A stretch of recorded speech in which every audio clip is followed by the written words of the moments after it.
Guten Tag, liebe Leute. Ich heiße Sie alle herzlich willkommen zu dem Sprachprogramm von DCLS Academy. Welcome all of you to the language course by the DCLS Academy. Today, we are going to do something called Infinitivsatz. Heute befassen wir uns mit Infinitivsätzen.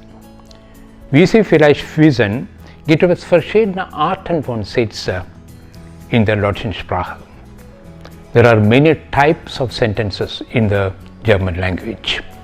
Aussagesatz, Fragesatz, Imperativsatz, Das-Satz, Zusatz. Und today we are going to do Infinitivsatz. Was ist denn überhaupt ein Infinitivsatz? Beispiel. Wir fangen an zu arbeiten. Ich wiederhole den Satz. Wir fangen an zu arbeiten. Oder wir fangen zu arbeiten an. Perfekt. Wir haben angefangen zu arbeiten. Wir haben zu arbeiten angefangen.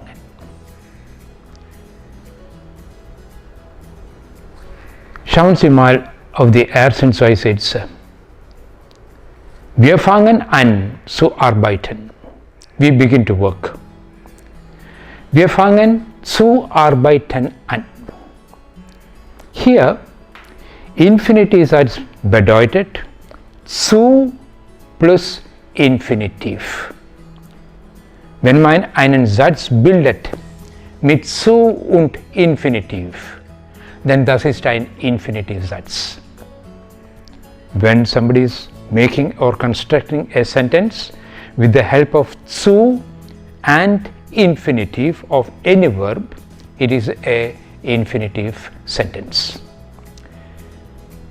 Now in the first Beispielsatz, wir fangen an zu arbeiten. And in the second sentence, wir fangen zu arbeiten an. Both are permissible in the German language. The rule is, if it is only a very simple infinitive, simple infinitive is zu and infinitive at the end, then this zu plus infinitive can stay after the trennbare Silbe, after the prefix or before the prefix. So it will be very correct to say wir fangen an zu arbeiten, zu and arbeiten comes after an, or you can even say wir fangen zu arbeiten an. Both are permissible. To remember is, in such a very simple, einfache Infinitivsatz, es gibt kein Komma. There is absolutely no comma in a very, very simple infinitive sentence, either in the present form or in the perfect form. Also wir lesen diese vier Sätze noch einmal. Wir fangen an zu arbeiten. Wir fangen zu arbeiten an. Und perfect of these sentences, wir haben angefangen zu arbeiten. Wir haben zu arbeiten angefangen. To remember is, das ist ein einfacher Infinitivsatz und es gibt kein Komma. Look at the sentence. Ich hoffe, dich bald zu besuchen. Ich hoffe, dich bald zu besuchen. I hope to visit you soon. Now if you look at the sentence carefully, wenn man den Satz richtig und genau liest, das ist kein einfacher Infinitivsatz. Zu besuchen, das ist das Infinitiv zu, but before that Zwei Wörter sind da. Dich bald. Ich hoffe, dich bald zu besuchen. Hence, this is not ein einfacher Infinitivsatz. Dieser Infinitiv hat eine Ergänzung, das sagt man auf Deutsch. To a simple infinitive, if there are some additions, then these additions and the infinitive and zu, they are being getrennt, they are all being separated with the help of a Komma. Das heißt, die Ergänzung in einem Infinitivsatz, wenn es überhaupt eine Ergänzung gibt, diese Ergänzung wird vom Hauptsatz durch Komma getrennt. Das ist eine sehr, sehr wichtige Regel im Deutschen, das müssen Sie genau im Kopf haben. Was ist ein einfacher Infinitiv, was ist ein Infinitiv mit einer Ergänzung? Also lesen Sie den Satz noch einmal. Ich hoffe, dich bald zu besuchen. Also der Hauptsatz in diesem Satz heißt, ich hoffe, dich bald zu besuchen. Das ist ein Infinitivsatz mit einer Ergänzung. Also, diese Ergänzung mit dem Infinitiv wird durch ein Komma getrennt. Another important thing is that Infinitivsätze und das Sätze, das sind eng verbunden. As you told earlier, there are different types of sentences, but meaning-wise, bedeutungsweise sind Infinitivsätze und das Sätze eng verbunden. For example, wir nehmen den Beispielsatz noch einmal. Ich hoffe, dich bald zu besuchen. Und aus diesem Infinitivsatz kann man einen Das-Satz bilden. Let's see how it is. This is an infinitive sentence, but this infinitive sentence can be rewritten like, das kann man wieder schreiben als, ich hoffe, dass ich dich bald besuche. Ich hoffe, dass ich dich bald besuche. I hope that I will visit you soon. Also bedeutungsweise, das ist nur eine andere Art zu sagen. Infinitivsatz, Bedeutung, das Satz, Bedeutung, gleiche Bedeutung. Es gibt überhaupt keinen Unterschied. But when you are making a das Satz out of an Infinitivsatz, you have to be very careful about two things. This Infinitivsatz, das Satz and Umzusatz, they are all somehow related. Now look at this sentence. Ich hoffe, dass ich dich bald besuche. Wie heißt das Subjekt in dem Hauptsatz? Das Subjekt in dem Hauptsatz heißt ich. Und wie heißt das Subjekt in dem Nebensatz? Dass ich dich bald besuche, das ist wieder ich. Was bedeutet das? In einem Das-Satz, das Subjekt in dem Hauptsatz und das Subjekt in dem Nebensatz sind gleich. Noch ein Beispiel. Die Kinder freuen sich, ins Kino gehen zu dürfen. Die Kinder freuen sich, ins Kino gehen zu dürfen. The children are happy to be permitted to go for a film. Wir können auf einen Das-Satz aus diesem Infinitivsatz bilden. Die Kinder freuen sich, dass sie ins Kino gehen dürfen. The meaning is the same.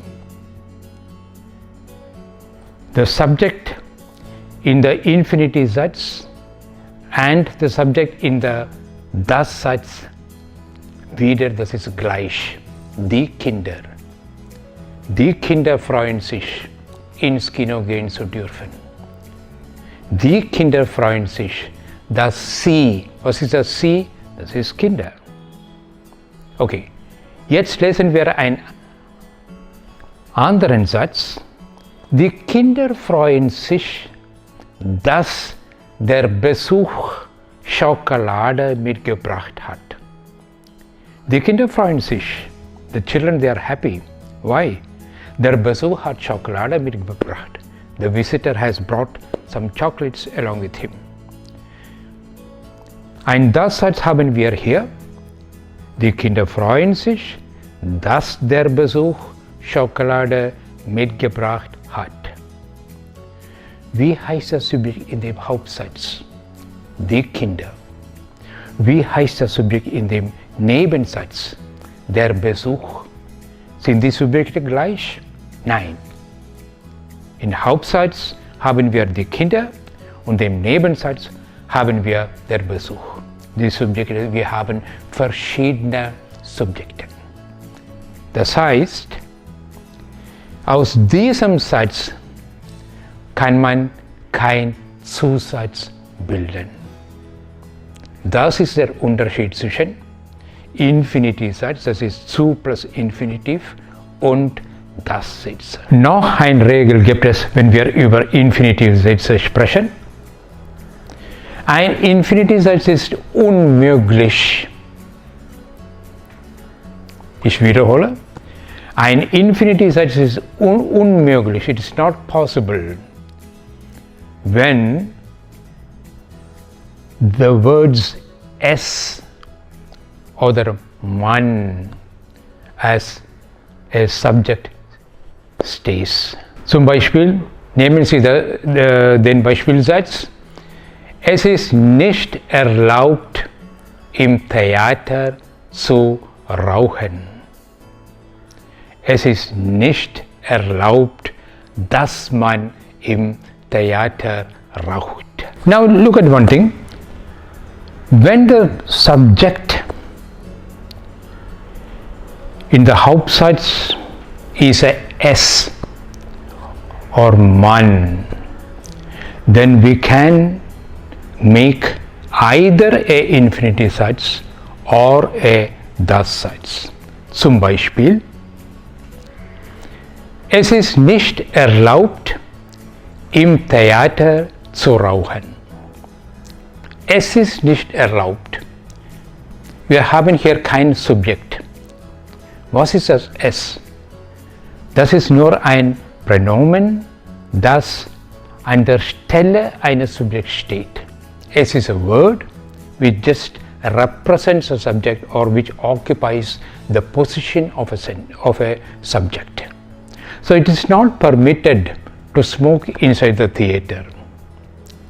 The subject is S.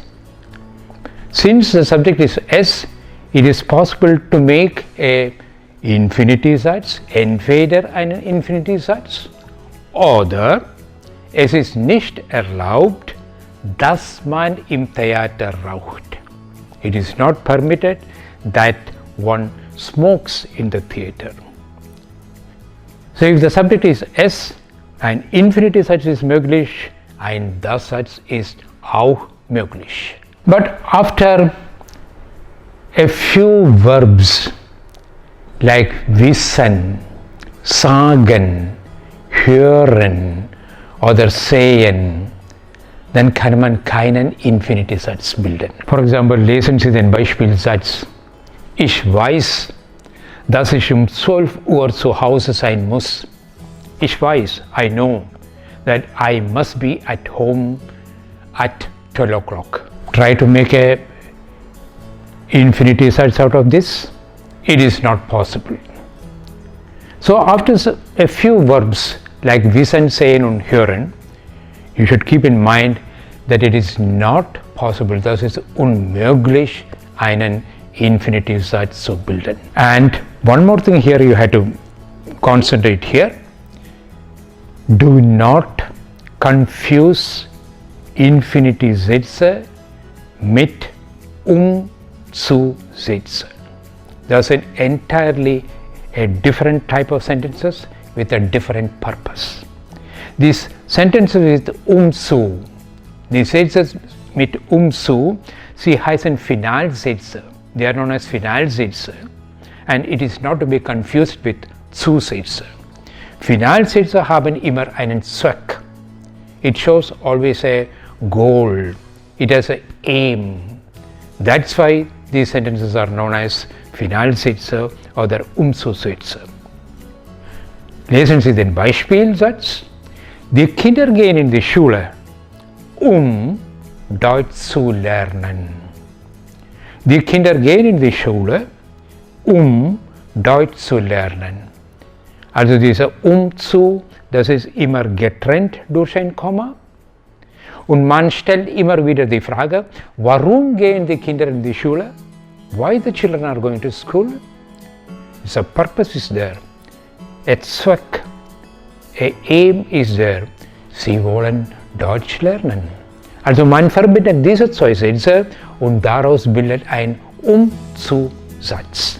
Also Umzusätze haben bestimmt einen Zweck. Sie zeigen einen Zweck. Aber Infinitivsätze meistens, sie zeigen keinen Zweck. Das ist der Unterschied zwischen einfach Zusätze und Sätze mit und zu. Dankeschön.